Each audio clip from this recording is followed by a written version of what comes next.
está se realizando neste momento. Com a palavra, tem um microfone aí daquele, não, cadê ele? Com a palavra o padre Pedro. Boa tarde para todos. Boa tarde. Chamo-me Padre Pedro e represento 1.690 famílias que foram expulsos do condomínio Minha Casa Minha Vida no Rio de Janeiro e no 16 estados, como foi mostrado ultimamente na Rede Globo. Saúdo inicialmente cidadãos do povo brasileiro, povo trabalhador, povo pacífico que está presente aqui nesta audiência pública. Saúdo todos os presentes da mesa. De modo especial, saúdo e agradeço imensamente a deputado Luiz Couto, do estado Paraíba, que pediu a realização desta audiência. Obrigado, deputado, muito obrigado. No Senado procurei muitos senadores. 5 meses andei de gabinete a gabinete, dizendo: senadores, situação das famílias que foram expulsas é muito grave, ajude-me. Nenhum senador falou com muita tristeza, nenhum senador não pegou esta causa, que é causa muito delicada e nós sabemos. Padre Couto, quando a gente conversou, disse: eu vou realizar esta audiência pública. Por isso, deputado, muito obrigado. Muito obrigado. Com imensa satisfação, agradeço a todas as emissoras de televisão pela presença. Agradeço de coração a presença do meu povo, que daqui a pouco vem. Foi intimidado, infelizmente, foi intimidado pelas pessoas maus. Olha, com muita tristeza. Foi intimidado. Para não falar a verdade. Já falei e quero repetir. Eu prefiro morrer com verdade do que viver com mentira. Eu prefiro morrer com verdade do que viver com mentira. Agradeço de coração a presença do meu povo, da minha paróquia. Vocês sempre me acompanham nas batalhas. Obrigado pelo companheirismo e a lealdade. Agradeço a todos os presentes que se encontram aqui e estão nos assistindo ao vivo pelo internet e TV câmera. Agradeço de coração para vereadores também do Novo Gama que me acompanham. Nunca pensei que Deus da vida me coloca na frente deste povo tão sofrido, tão humilhado pelos dirigentes deste país. Este povo, do mesmo tempo, é muito amado e acolhedor. Recordo-me a frase da minha ordenação, as palavras de São João Batista: preciso diminuir para que Jesus cresça. São João Batista preparou o caminho do Senhor, preparou o caminho a Jesus, preparou os corações dos israelitas para acolher Jesus, único Salvador. E eu vim da Europa, da Polônia, do país sofrido pelo nazismo e comunismo, para preparar o lugar das famílias que foram expulsas das próprias casas, do condomínio Minha Casa Minha Vida. Mas encontrei o deserto nos corações das autoridades deste país, que ironicamente foi eleito por este próprio povo, que hoje, ao invés de ser protegido e perseguido, estou na linha da frente, linha de combate como coronel do deserto. Sinto-me honrado em representar destas famílias. Sou diretor da Associação Pro Vida e Pro Família. Defendemos a vida humana a partir da concepção. Defendemos a família natural composta do homem e mulher, como está na Constituição Federal do nosso país. Esta vida nascente e esta família composta com mãe, pai e filhos é fortemente atacada e destruída sistematicamente. Deus Pai me deu a graça e a alegria de acolher, receber, cuidar, proteger e defender as 5 famílias do Rio de Janeiro, que são todos os dias ameaçados pela morte. Vou denunciar a ação dos milicianos que estão expulsando, chegaram para expulsar as pessoas do condomínio Minha Casa Minha Vida. Estas famílias que eu acolho representam 1.690 famílias brasileiras que foram expulsas das próprias casas, segurando na mão chave da casa e na outra o documento. Uma destas famílias percorreu mais de 4.000 quilômetros pelo país, abrigando em 20 lugares diferentes, morando nas ruas, nos bancos de hospitais, nas delegacias e nas igrejas. Eu não entendo. Eu não entendo. No país desabitado como o Brasil, as famílias não têm onde morar. As famílias não têm terreno para construir as próprias casas. Isto é descaso do poder público, dos governantes e dos nossos representantes. Na miséria não existe dignidade. Na miséria não existe dignidade. Esta situação é humilhante e revoltante. Segundo o censo demográfico do Instituto Brasileiro de Demografia e Estatística, do ano 2014, consta que o Brasil tem 202 milhões de habitantes em nosso país. Para uma área gigantesca de 8 milhões 514 mil quilômetros quadrados, isto significa uma densidade demográfica de 20 habitantes por quilômetro quadrado, ou seja, o Brasil continua sendo um deserto humano. Governo federal, infelizmente, adotou política anti-vida e anti-família. Só para comprovar minha tese, 2 exemplos. Em junho de 2012, o governo brasileiro declarava, através do secretário de Atenção à Saúde do Ministério de Saúde, Elvésio Magalhães, que o sistema de saúde brasileiro passará a acolher as mulheres que desejam fazer aborto e orientá-las sobre como usar corretamente os métodos existentes para abortar. Centros de aconselhamento indicaram quais são em cada caso os métodos abortivos mais seguros do que os outros. E também através da ministra Alona Menikuchi, da Secretaria da Política das Mulheres, que somente é crime praticar o próprio aborto, mas que o governo entende que não é crime orientar uma mulher sobre como praticar o aborto. Sem comentário, governo anti-vida, anti-morte. Como legalizar a morte se queremos a vida? Como legalizar a morte se queremos a vida? Política absurda, política nazista, sem futuro. Nação que mata seus filhos é nação sem futuro. Como nós queremos construir o futuro se matamos futuras gerações na raiz? Como nós queremos construir um futuro melhor se permitimos matar a bênção da nação, que são nossas crianças? Se permitimos legalizar este crime, nós perdemos moral para enfrentar qualquer tipo de violência. Por isso, continua a violência na família brasileira. Famílias são expulsas. Se nós não paramos com este genocídio silencioso, nós vamos ter problemas mais na frente, com saúde mental, psicológica e física das mulheres. Isto é muito sério, isto é muito grave. Aborto é exploração máxima da mulher. Não se tem respeito nenhuma pela mulher. Ministra Alona Menikuchi disse: somente é crime praticar o próprio aborto, mas que o governo entende que não é crime orientar uma mulher sobre como praticar o aborto. Obviamente, não é o governo brasileiro que entende que orientar a mulher sobre como praticar o aborto não é crime, mas é a Fundação Rockefeller e suas associadas, que assim o entendem e que assim o querem impor.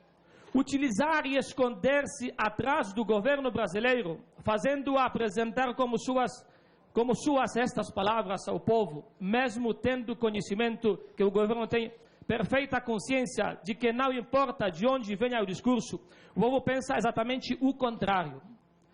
E sabendo também que tudo isto, do ponto de vista político, exigirá um custo muitíssimo elevado.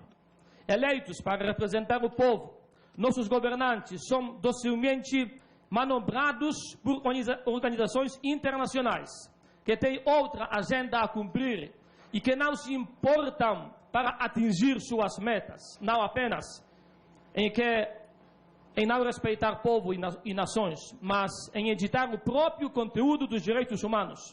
Precisamos da instalação imediata de uma comissão parlamentar de inquérito que mostre a toda a nação quem e por quais interesses está realmente financiando a promoção do aborto no Brasil.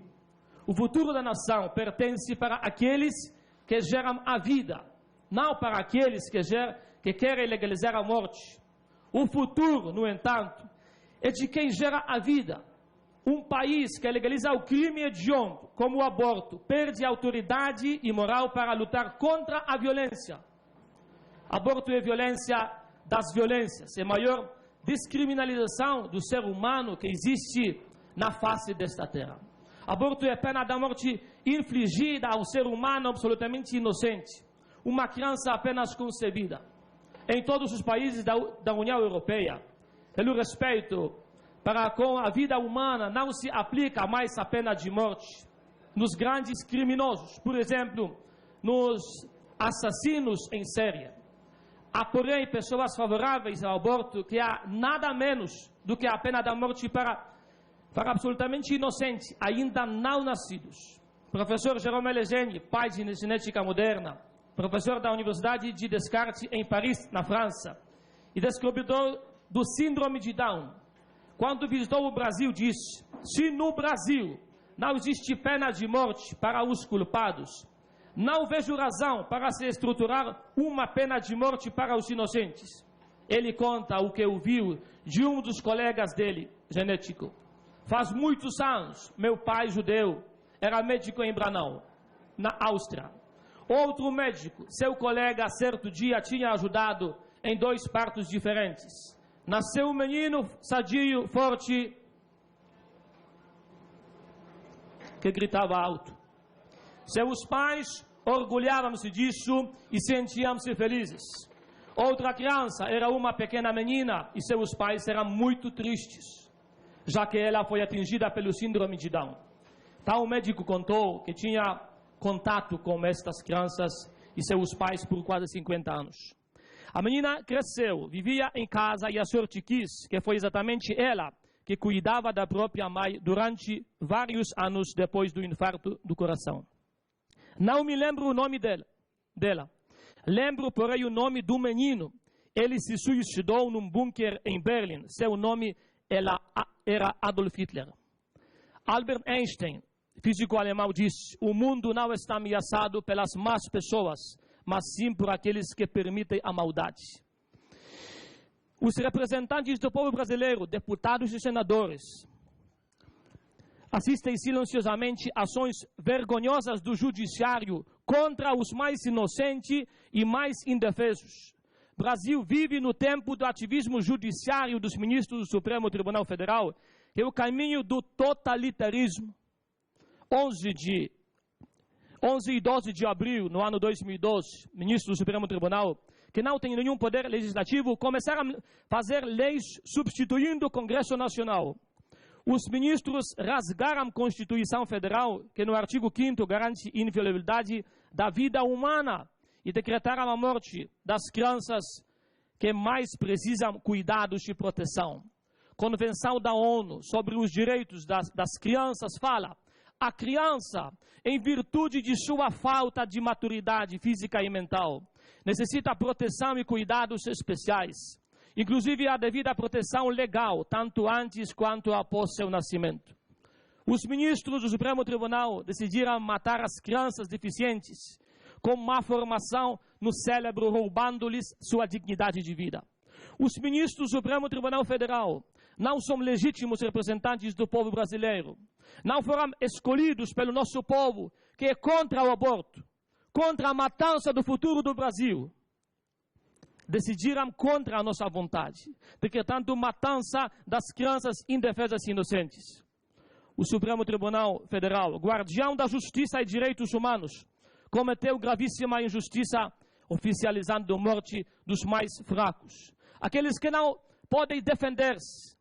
Os ministros cometeram crime inafiançável, como Adolf Hitler, que no ano 1933 legalizou a matança das crianças alemãs por nascer, que apresentavam defeitos congênitos ou alguma doença. Aceitaram a mentalidade nazista do aborto eugênico, que justifica o extermínio em massa de pessoas consideradas sub-humanos.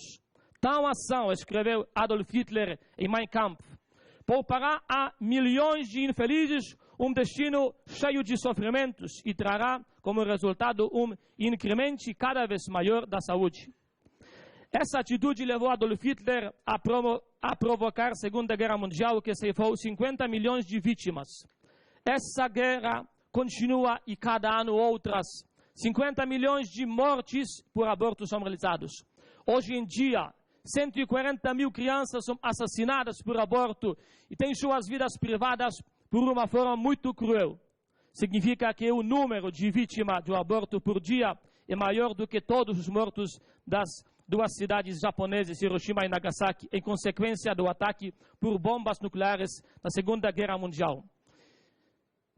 Na consciência do mundo atual, que conta com 7 bilhões de pessoas, é carregado pelo crime do aborto 1 bilhão de assassinatos. Amados deputados e senadores da República, não façamos parte da terrível civilização da morte. Nós vemos a imensidade do crime e nós estamos confiantes que vocês, que são nossos representantes legítimos, irão mudar este quadro. História do Brasil, futuras gerações vos agradecem. Durante 2 milênios, a nossa cultura ocidental, especificamente protegida pelas nossas leis e profundamente impressa no coração de todos os homens, existiu o valor absoluto de respeito e respeitar e proteger o direito de cada pessoa à vida. Este foi sempre um direito inalienável e inequívoco. As nossas novas e permissivas leis do aborto representam uma mudança completa. A rejeição de um dos maiores valores básicos do homem ocidental e a aceitação de uma nova ética em que a vida tem somente um valor relativo. Já não haverá para todo o ser humano o direito absoluto à vida, simplesmente porque existe. Agora o homem só poderá existir se satisfazer a certas normas de independência, perfeição física ou utilidade proveitosa para os outros. Onde quero chegar? Esta é uma mudança grave que ataca a raiz da civilização ocidental. Não faz diferença alguma assumir vagamente que a vida humana é mais humana depois do nascimento do que antes. O que é importante é decidir o que é e o que não é a vida humana. Pela medida do mais ou menos vida humana, qualquer pessoa pode fácil e logicamente justificar o infanticídio ou eutanásia. Pela medida da utilidade econômica e social, chegaremos a ter as terríveis atrocidades dos assassinatos em massa de Hitler. Não podemos fazer outra coisa senão lembrar o comentário angustiado de um juiz nazista condenado que disse a um juiz americano depois dos julgamentos de Nuremberg: nunca pensei que poderíamos chegar a isto. O juiz americano respondeu simplesmente: chegou-se a isto a primeira vez que condenaste uma vida inocente. Nunca pensei que poderíamos chegar a isto. O juiz americano respondeu: nunca chegou-se a isto a primeira vez que condenaste uma vida inocente. Nunca pensei que poderíamos chegar a isto. Eu, Padre Pedro, nunca pensei que um representante do povo pode deixar as famílias expulsas das próprias casas e do próprio país nas mãos dos malfeitores. Que país é esse?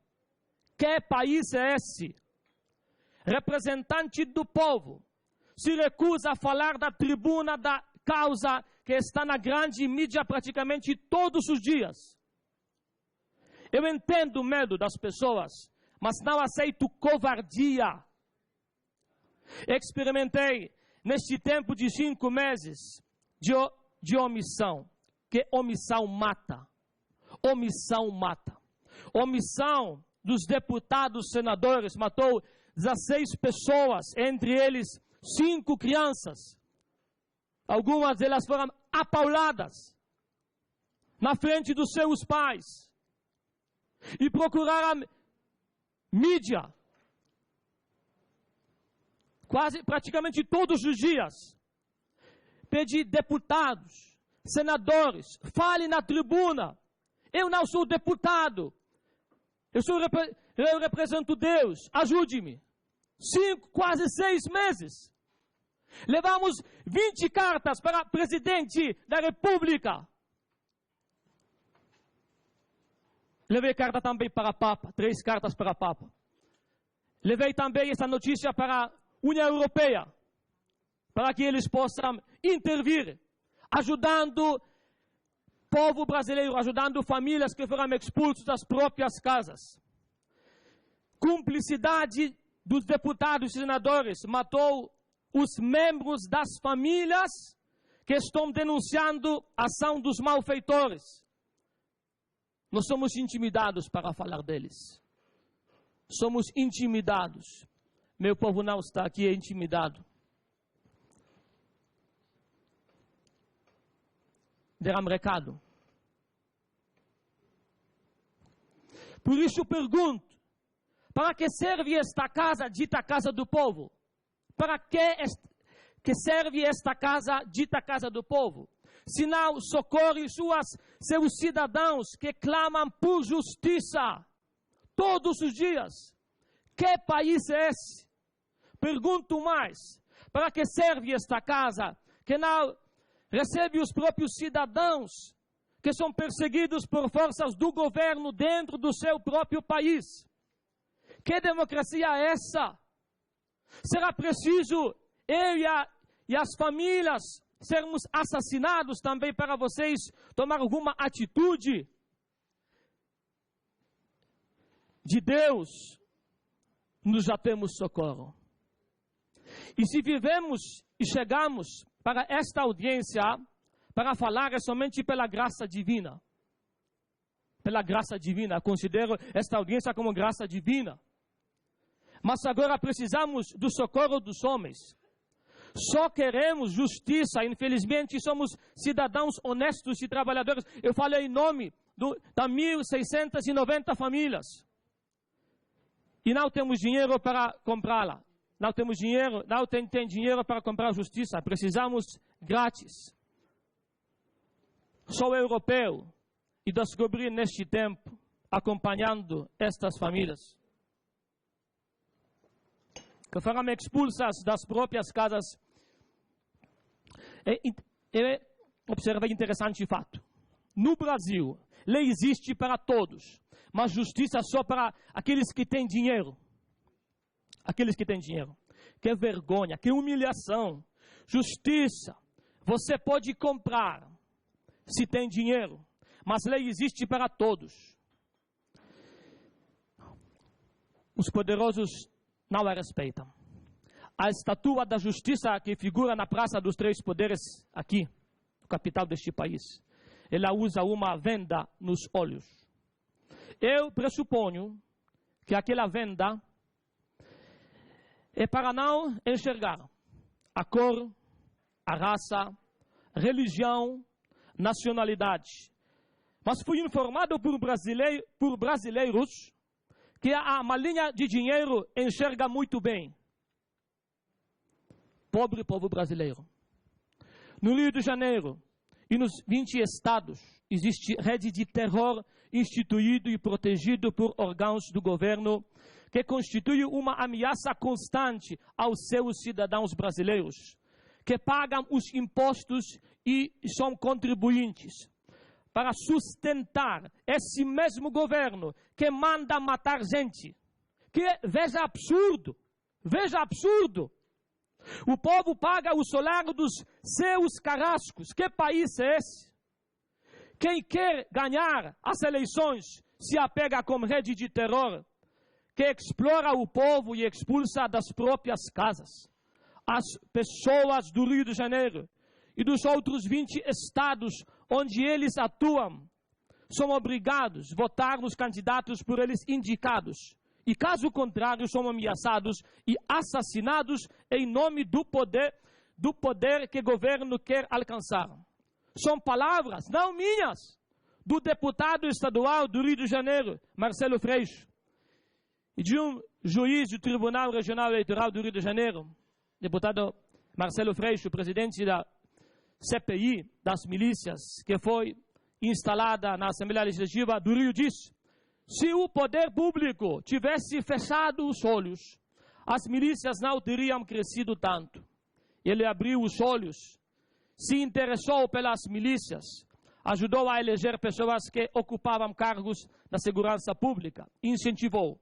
Estou falando de ações concretas, como ajuda orçamentária e centros sociais controlados por milícias. Permissão para que os chefes de milícias se candidatem utilizando suas legendas. Muitos políticos foram beneficiados pela milícia. Basta observar que ex-secretários de segurança tiveram suas campanhas muito bem aceitas em areias como Rio de Pedra. Sabemos que só faz campanha em área de milícia quem tem acordo com milícia. Os milicianos não foram enfrentados. Não houve plano de enfrentamento às milícias. Pelo contrário, foram tratados muitas vezes como solução, um mal menor. São palavras do deputado estadual, Marcelo Freixo. Foram tratados muitas vezes como solução, um mal menor.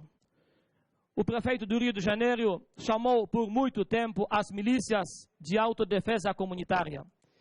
Isso não é fechar os olhos, isso é abrir os olhos e buscar um conceito para a milícia que seja positivo, destaca o deputado Marcelo Freixo. Hoje existe um enfrentamento do Estado a esses grupos. Demorou muito. Essas milícias cresceram muito e chegaram a esse ponto. Somente neste ano é que se tem conseguido articular o trabalho do Parlamento e do Ministério Público com a Polícia Civil. Hoje há um entendimento do poder público que não é um mal menor, disse o deputado Marcelo Freixo. A ação da milícia, estou terminando, a ação da milícia é consequência da omissão dos políticos que querem aproveitar dos violentos e se beneficiar pelo voto dos pobres. A ação da milícia é consequência do descaso do poder público, do executivo, legislativo e judiciário. A omissão do governo deixou 1.690 famílias como presas fáceis nas mãos dos exploradores e violentos. Desinteresses dos senadores e deputados, que são legítimos representantes do povo e se dizem voz do povo, deixaram sem voz estas famílias. No período de 5 meses, não encontrei nenhum que realmente demonstrasse algum interesse em me ajudar a encontrar uma solução. E como padre estrangeiro, não consigo entender até agora como funciona o poder público deste país. Pois eu pessoalmente procurei todos os poderes, legislativo, executivo e judiciário. Se só conseguir as tapinhas nas costas e um monte de promessas do tipo, fica sossegado e nós vamos ver o que podemos fazer. Quem vive de promessas é santo. Eu não sou santo, sou padre. A conivência de todos os 3 poderes constituídos para fazer valer os direitos dos cidadãos se tornou a arma que está assassinando famílias inteiras afora. Ou será esta uma nova maneira que o governo descobriu para erradicar pobreza? Conclua. Já, padre. Deputado. No outro dia, li um jornal de Brasília. A senhora Presidente da República afirma que está possessa com as invasões de apartamentos da Minha Casa Minha Vida. Senhora Presidente, com todo respeito, eu lhe digo, imagina como estão as famílias que tiveram as casas invadidas.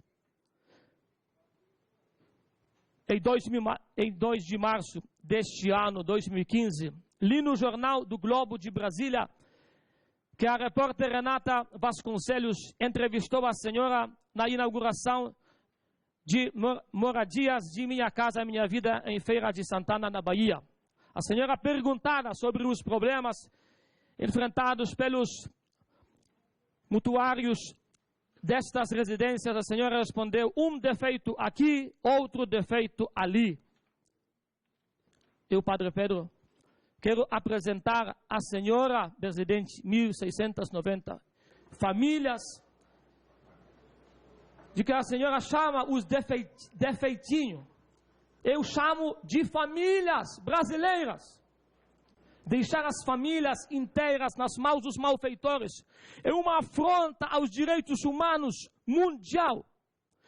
Excluir estas famílias da sociedade como se fossem parasitas é crime sem precedentes. Maomé disse: a pior forma de covardia é testar o poder na fraqueza do outro. Senhora Presidente, seu povo brasileiro não merece passar por isso. A covardia é a mãe da crueldade. Indiferentismo e inércia dói profundamente. As famílias expulsas das próprias casas se tornaram vítimas de armadilha. E última palavra. O medo tem alguma utilidade, mas a covardia não, dizia Mahatma Gandhi. A covardia dos bons é a grande arma dos maus. Porque o mal cresce? Por causa da sua covardia, da minha covardia. A audácia dos maus se alimenta da covardia e omissão dos bons, falou o Papa Leão XIII. Martin Luther King, grande defensor dos direitos humanos, disse: o que me preocupa não é nem o grito dos corruptos, dos violentos, dos desonestos, dos sem caráter, dos sem ética. O que me preocupa é o silêncio dos bons. Que continuemos a nos omitir da política é tudo o que os malfeitores da vida pública mais querem, dizia Bertolt Brecht. Eu e 5 famílias que procuramos solução na Casa do Povo foram tratados com indiferentismo. E eu peço, todos que estão me ouvindo aqui, estão assistindo pelo internet, para procurar solução. Minhas forças psíquicas estão esgotadas. Minhas forças psíquicas são esgotadas. Peço ajuda nesta casa. 5 famílias que nós protegemos, que são ameaçados constantemente. Por amor destas famílias, ajude seu povo. Ajude estas famílias. Muito obrigado, Padre Pedro. E vamos ouvir agora... Deputado Luiz Couto, senhor presidente. É que nós temos aqui... É que eu gostaria...